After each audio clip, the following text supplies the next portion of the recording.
இந்தியாவின் இரண்டாம் டாஸ் நெருப்பு உள்ள நெருப்புமா இருக்குண்ணா குழி. ஓன்னா மட்டும் உன்னை விட்டுருவோமா? Come on charge. அட பாவிகளா, தாண்டா அசிங்கப்படுறதுனா வாழ்க்கையில இல்ல வேலைப்பா. போட்டோவை எடுத்துட்டு சுத்தியலை வைத்து அடிக்கிறாங்களோ அவங்களுக்கு தான் சான்ஸ் கிடைக்கும்.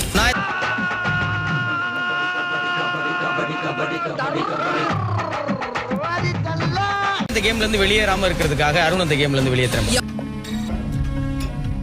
யாரோட போட்டோ ஃபயர் பிட்டில் எரிக்கப்படுதோ அவங்க கேமை விட்டு வெளியேற்ற. என்னங்க எனக்கு ஒண்ணுமே புரியல. அதுதானப்பா எனக்கு. அரிய மூஞ்சில துப்பிட்டா நான் அப்படியே ஷாக் ஆயிட்டேன். படுவார். பறந்து போய் விழுந்தாங்க. சேட்டாவுல மாட்டினா தெரியும்ல, ப்ரொடியூசர் பேயாட்ட ஆடினுக்கிறான்.